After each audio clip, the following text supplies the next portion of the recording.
20 seconds and counting. T-minus 15 seconds. Guidance is internal.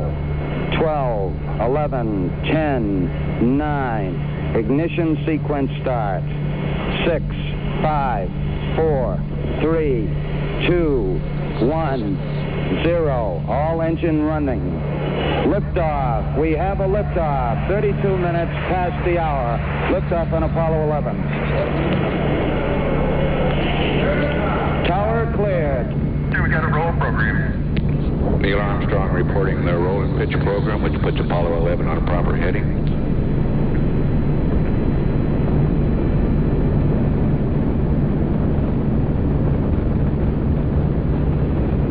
Plus 30 seconds.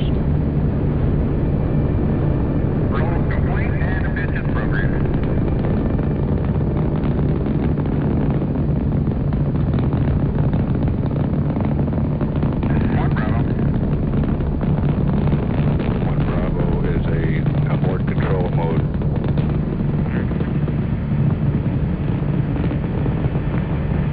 Altitude's 2 miles.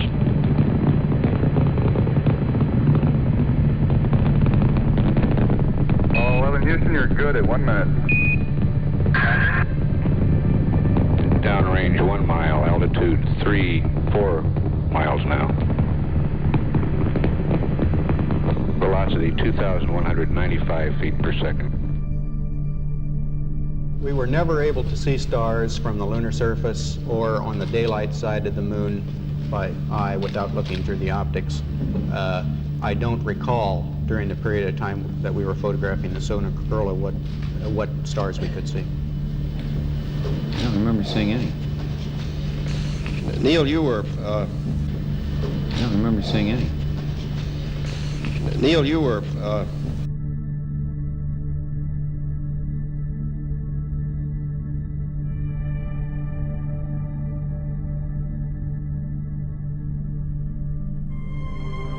We walked out of the room, and President Nixon said, I've decided to do that, and I need you to do this job. We're going to do it. It was just amazing. So we were trying to figure out who would do what when. He simply has got to have the person he wants in that job. And it has to be someone who's capable of doing it, and it has to be somebody he knows well. I said, I'd like to talk to one person. And he said, who? Donald Rumsfeld was the first to propose Stanley Kubrick. The film would have to be perfect, but the set could never be built in time. The filming of 2001: A Space Odyssey was drawing to a close in a suburb of London. Why not use the sets there? Rumsfeld was sure that Kubrick would not refuse. During the Kennedy administration, the White House had granted him special authorization to access strategic areas of the Pentagon during the preparations for the film Dr. Strangelove. Kubrick owed them. I told Mr. Nixon it's very dangerous to lie in the United States. You can't pull a con like that in a democracy. Too many people would talk. It would be absurd. But he said, almost sadly, go ahead anyway. Rumsfeld offered to go and negotiate personally with Stanley Kubrick. He and Henry Kissinger flew to England that same evening. Kubrick was surprised and amused by the idea, but began by refusing. Rumsfeld wouldn't give up. We're only asking you to do one thing. Just leave us the keys to the studio for one weekend, just so we can shoot a bit of film and take a few shots. Everything will be tidied up again by Monday morning. Kissinger flattered him, telling him that Dr. Strangelove was one of Nixon's favorite films. In the end, Kubrick agreed. The fake footage would be shot in England in the MGM studios near Boreham Wood with a skeleton crew. The 2 technicians and 2 actors would be CIA agents. To guarantee their trustworthiness, all had to be single men without family ties. They would sign a contract committing themselves to perpetual silence about the whole affair. Once the filming was over, they would have to disappear. But Stanley Kubrick was a perfectionist. Faced with the CIA crew's lack of professionalism, he ended up, against his better judgment, supervising the shooting of the fake moonwalk. But, he told them, from Monday morning, you're out of my life for good.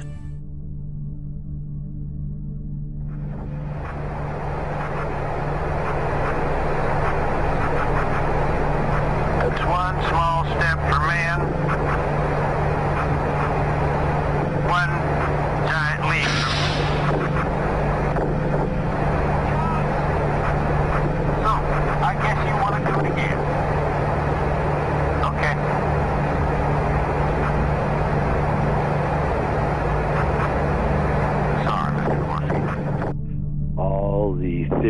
theories about the movie The Shining by Stanley Kubrick, and my theory, of course, is number one featured in it. And I was reluctant when I first did it because I thought they were going to treat me shabbily, and they didn't. And the critics, however, have not treated me too well. But what's interesting about it is that not only is it playing in theaters all over the country right now, but and not only is it a decent film, although Room 237. Yeah, Room 237. Okay. Yeah. There's everyone has a different theory about The Shining. Yeah. I think my theory combines all the other theories except for what I consider to be the most ridiculous theory in the movie, which is the theory that The Shining was about the Holocaust. I mean, I fell off my chair laughing so hard when I read that one. I thought the moon landing theory at least has evidence behind it. Mm-hmm. So it's been an interesting experience and very useful for the whole getting out the truth about Stanley Kubrick, so I appreciate it. And what's interesting about it is that Stanley Kubrick's assistant, Leon Vitale, who was with him for the last 28 years of his life. He knows. He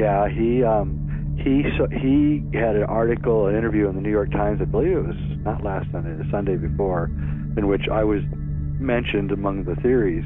And he virulently denied every one of the theories, except for one, which he decided not to mention hardly at all.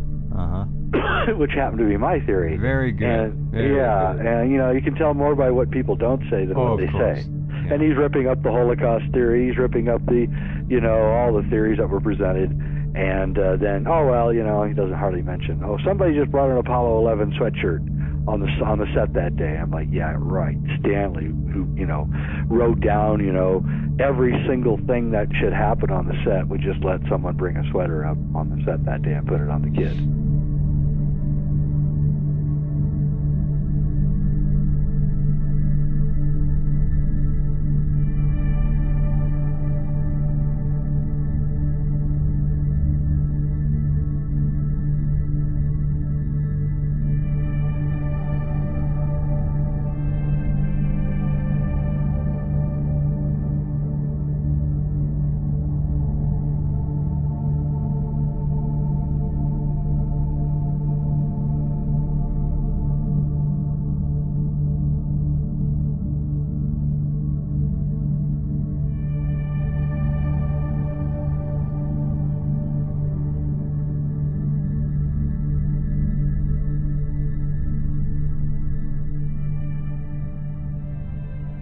Room 237. In the book, The Shining, the room number is 217, but for the film, Kubrick changed it to 237.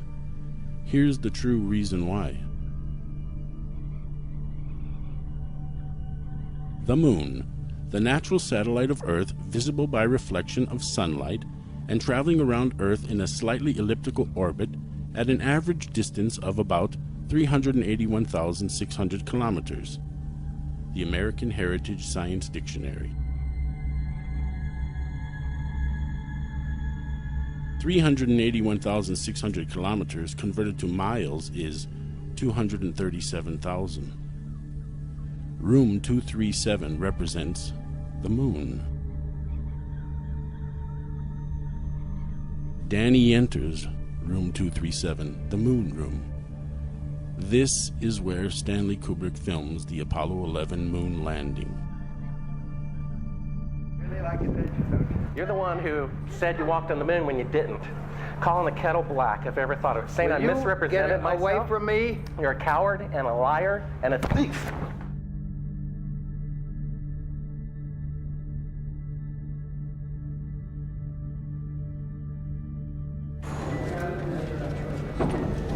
You want me to knock you in the head? Well, I want you to swear to God on the Bible that you walked on the moon. Okay. If you walked on the moon, we're given the opportunity to swear to God that you walked on the moon. I'm going to give you the opportunity to get the hell knocked out of you if you don't leave me alone. So why don't you just put the end to the record in the argument and put your hand on the Bible, swear to God you walked on the moon. Mr. Several, knowing you, that's probably a fake Bible. Well, you're talking to the wrong guy. Why don't you talk to the administrator at NASA? We're passengers. We're guys going on a flight. Of course. I don't hit people, but you're going to be on the deck unless you get... I'm heading out. I appreciate it. And get the hell out of the Black House. Well, I take your stuff and get the fuck out. Why don't you quote me and say it's bullshit? When the shadows in the wrong place, I don't give a damn about all that shit. Of lunar orbit being falsified. Being falsified? Correct. We got an unedited tape from a source at the Johnson Space Center. Yes. Totally nonsense.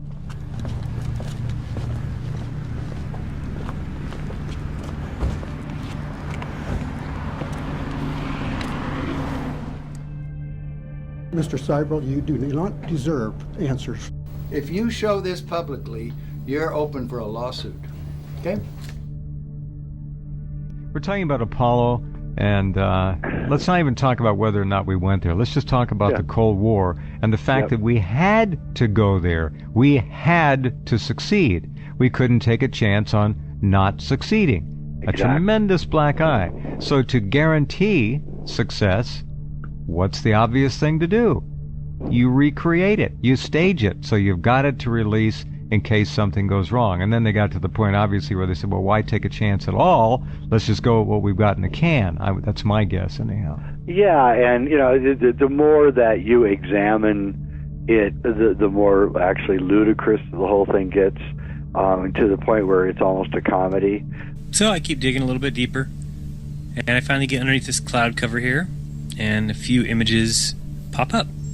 And I say, oh, images, what are they? Well, this is what you got, which I'm sure that looks familiar to you, right? Looks just like the pictures they give us of Mars. So I'm just kind of creeping around here and definitely noticing the same kind of undulation changes and same kind of rock, same kind of dirt. Only thing that's missing is that nice little red tint that they pay somebody $150,000 a year to put on there. So I said, I wonder what they're doing out here. What is all this equipment for? I'm sure it can't be NASA, right? Whose orange Hummer is this? Okay, that looks like a NASA symbol. Cameras set up, tents, ATVs, food. They've been there a while. It's not a one-day trip. Got their antennas set up out in the middle of nowhere in Greenland.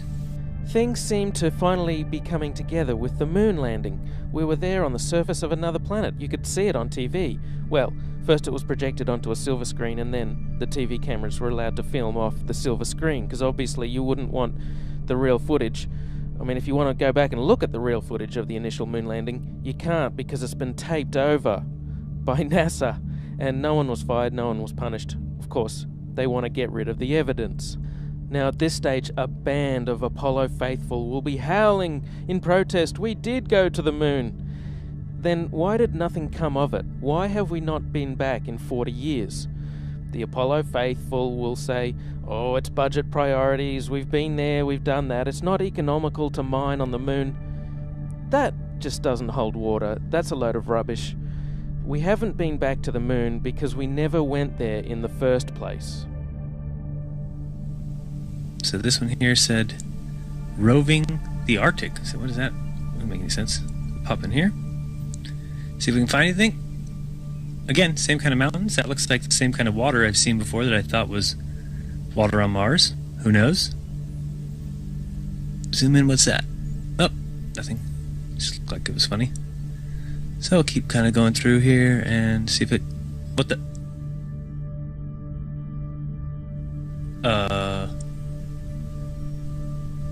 Yeah, so... I think I found out where Mars is, guys. It's just about 1,000 miles north of me. Not quite the distance that NASA says, but I can't find anybody who's in charge of this. They must be hiding behind these rocks. Oh no, there they are out in front of everybody, just standing there. Lovely. Clown number 1, clown number 2, and clown number 3. He was playing with the water, with the paddles, the hydro repellent paddles. So he was bouncing the glob of water between the two paddles, and one of the community noticed that his eyes were not following the frickin' water. They were jumping into places that he had it for a little bit, and then after that his eyes were completely out of sync with the water droplet. But when those guys were playing ping pong back and forth with the water, you'll notice that the girl always is looking above the camera. And the reason why is because they're looking at the CGI feed. You know, they need to see where the item is that they're playing ping pong with, because it's not right in front of them. So once I saw Helmick's video, I really, it opened my eyes even more to, okay, because every time I've watched those astronauts, they appear to be watching a monitor above the camera, which, okay, I could see doing that. But on the other hand, if you're just up in space giving an interview or playing ping pong or whatever you're doing, then you would have no reason to look at a monitor. It doesn't matter. The camera's on you, you know that, so it doesn't matter what you look like. You shouldn't care about that, but they're always very concerned with that monitor. Well, that tells me why. It's when they're using props. All right, let's check out some of these other pictures. I saw another one over here. This one says Drill Hill. All right. Just go in here. Totally looks like the Mars terrain to me. Just need the red filter. Yeah, if you go look at Mars pictures, go to Gigapan or any site that has, you can even go to nasa.gov and look at all their Mars frauds. Check out those images. They're identical to these. Yeah, this is very empty here. Oh, there's one of those ATVs. All right, now we're on to something. Oh, I got another truck. Oh yeah, it says NASA. What's that say? Mars Project? This thing's just driving around taking pictures. Unbelievable. Actually, if you ask me, it's quite believable.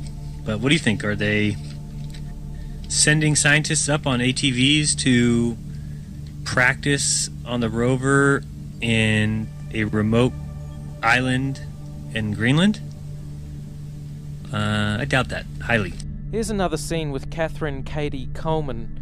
Seems to be done in the suspended mode. Have a look at her hair. There's something odd about her hair. I know this is zero gravity and hair is supposed to stick out and go all over the place, but her hair doesn't really flop around naturally. It's always sticking out kind of rigidly. Maybe they permed it in that position, or perhaps they're hanging her upside down. As she shakes her head from side to side slightly, you can see the hair always springs back to a particular position with respect to her head. It should flop all over the place. Here's iJustine. She has a vlog. Her hair flows in the air, as it would, because the hair is moving through air. So it's going to flow as you bounce around. And on the International Space Station, this does not happen with the women. They do flips, they lay down, they do all kinds of things. They bounce from here to there. They pretend they're Superman. Their hair will never look like that.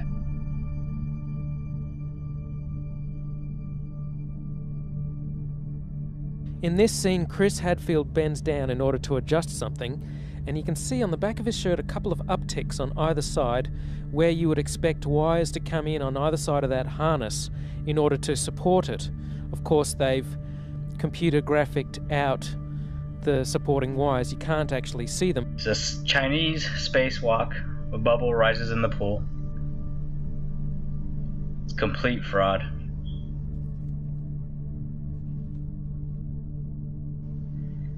Here the helmet gets hit on the International Space Station, and a bubble rises into the pool.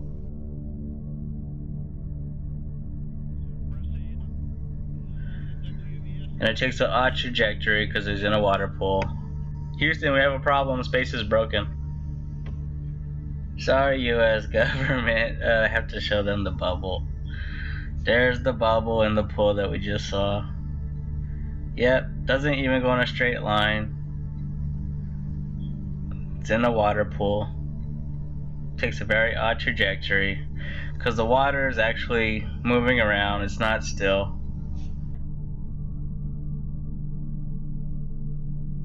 Now check this video out. The whole video is about a minute long. I said 45 seconds before was the maximum for full motion mode.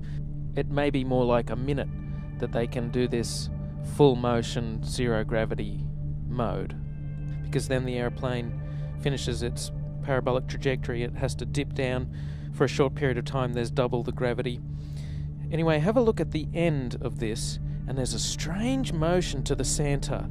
Take a look at the way it moves. It kind of skips out of her control a couple of times. First it dips down and then up a little bit, and then at the end it goes up a little bit, and she kind of looks a bit embarrassed, like she's been caught putting her hands in the cookie jar. Oops, I hope you didn't see that. No, we didn't see, Katie. Just keep the beautiful smile on your face, and that'll distract us from the hoax. So, in this clip, they're talking, live feed, and we have a astronaut go by us in the background, obviously trying to give it a more realistic, spacey, station busy effect. And so we see the guy come flying along in a harness on his wires. Pretty amazing.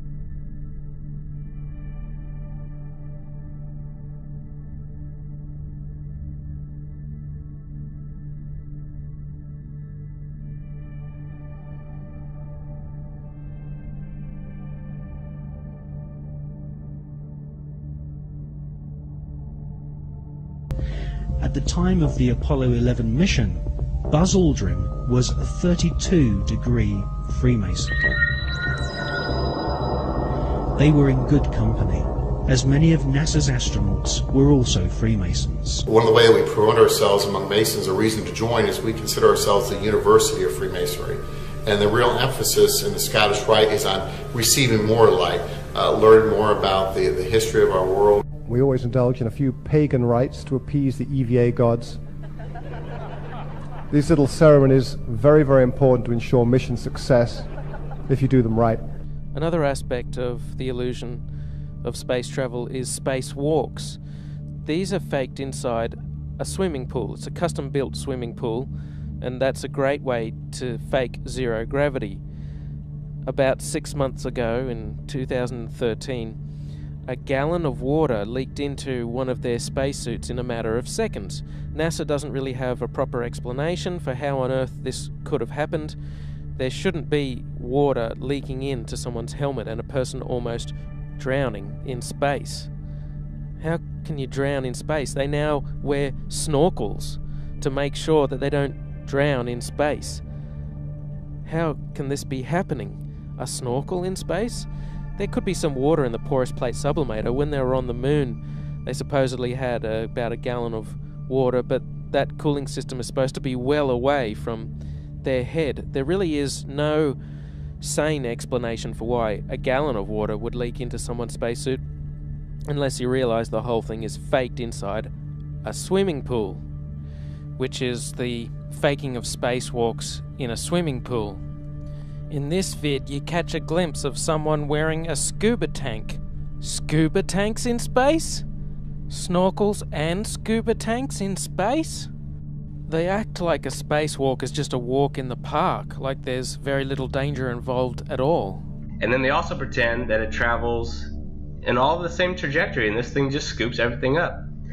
And then it has a claw that can grab big pieces of space debris, and then little pieces of space debris get caught in the sides by panels. Of course, there's no in-between. Do they catch the middle-sized pieces of space debris with the box?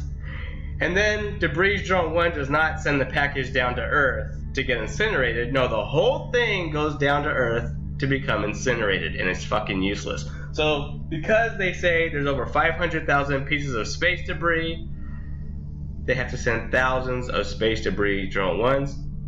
But the important thing about this is the camera. They show you a camera on this satellite drone. So somebody is operating that claw and they're getting this space junk. Why can't you see the video from this camera? This thing has a camera. Wouldn't you like to see this thing in operation?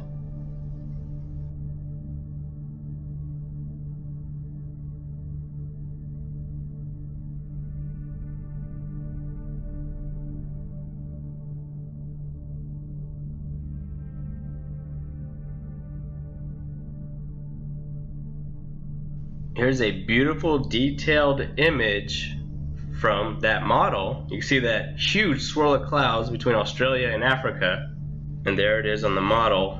And the crazy thing about this is when you type Earth from space in the image search, Earth from space, not NASA composite computer model of the Earth, literally Earth from space, which means you want to see pictures of the Earth from space in an image search, these images will come up over and over and over again. And the sick thing is, they show this model in documentaries about space. They show this to you. The same model with the same clouds. They don't even change it.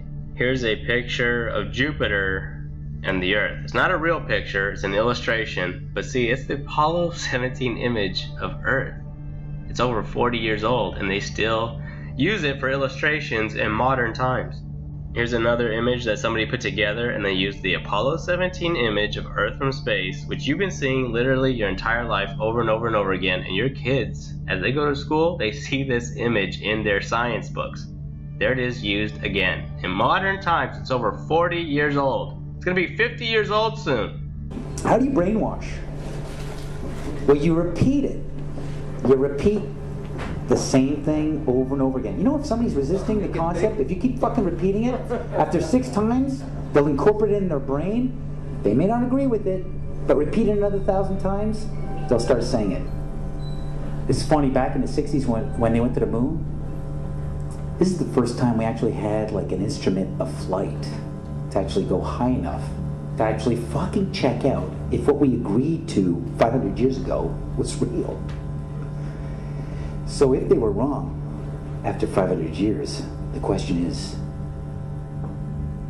would they tell you? Bouncing, obviously, you know, with something's helping him a little bit, right? Lifting up just a little bit higher. I know the footage. Yeah, as he artfully goes behind a small rock, all of a sudden he takes this huge leap, right? And there's a trampoline on the other side of that rock. That's what's going on there. So Kubrick is using wires, he's using trampolines, he's using slow motion, he's using anything he can to put forth the effect. Here's like a perfect example of them landing on the moon. I mean, it's proof right there. This is an official NASA photo of the first Apollo 11 lunar module landing on the moon. I mean, it's right there. This is proof, man. It's the picture's right there. It's landing on the moon. But the only problem I have with this picture is that it's taken from the moon. I don't know what the big deal was with being the first guy on the moon. It seems the camera crew was already there. A warning about a cult of pedophiles.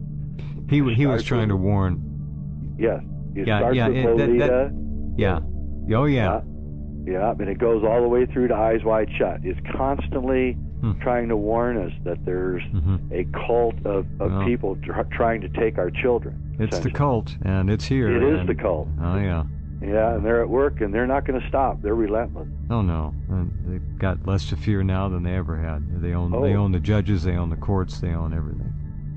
They are on the they are literally final switch. That's right. From there, that point of view I've never seen, and it's funny when you click on Google Images, photo of the Earth, keep going, because this is realistic. But you'll see 40 pages on Google, but it's always the same fucking photo. It's the same photo. They just changed the contrast. Check it out, keep going. Oh yeah, boom, boom, boom, 40 pages. Look closely. It's always the same. Oh, what is that? I guess this is a photo of the Hubble telescope taking a picture of itself. Unbelievable. Unbelievable. That's an authentic photo of the Hubble telescope out there doing its job. Isn't that amazing how they could take a photo of the thing taking photos? Out in outer space. Unbelievable. This is a moon they discovered off of Mars. Opie Papa, and if you do a close-up on it, you see all the craters and the texture of the moon on my shirt. There it is. It's just that. It's just a bunch of paint.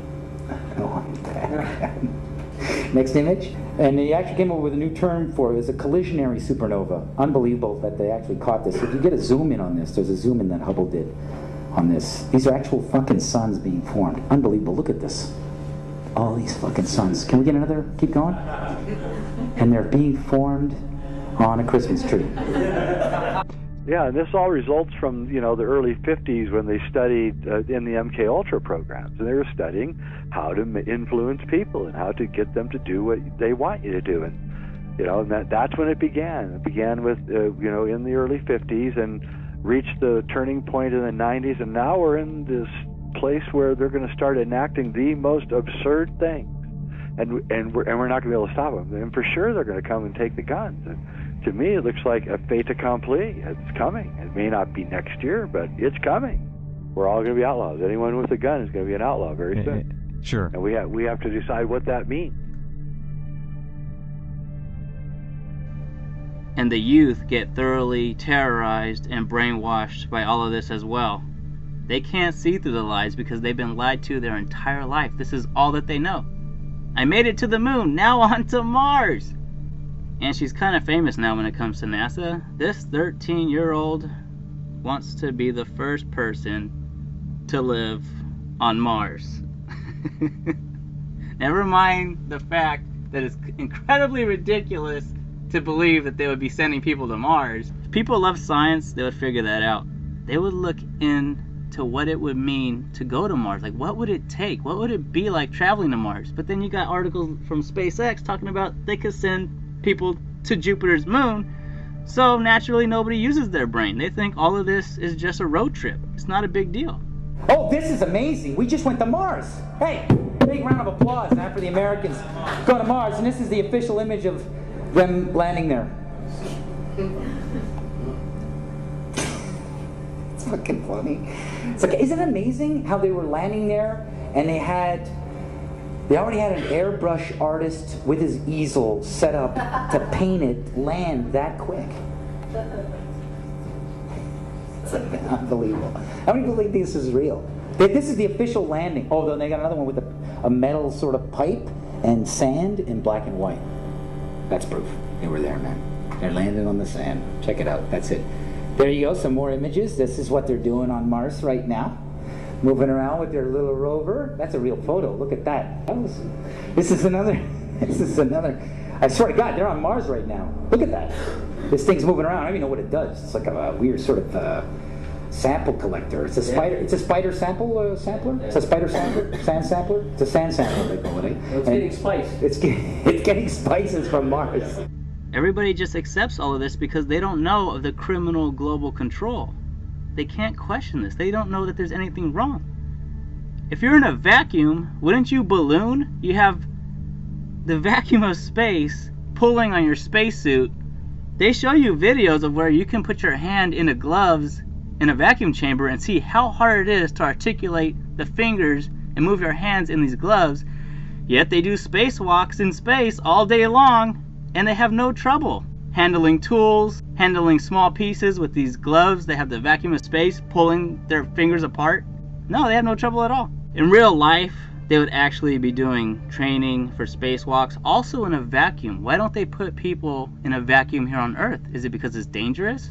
If you're expecting these people to go into outer space, which is the most hostile environment imaginable, because you got space debris traveling at 17,500 miles an hour orbiting the Earth that can kill you. Doesn't matter what size it is. It could be smaller than a grain of sand. If it flies through your fucking body, you're dead.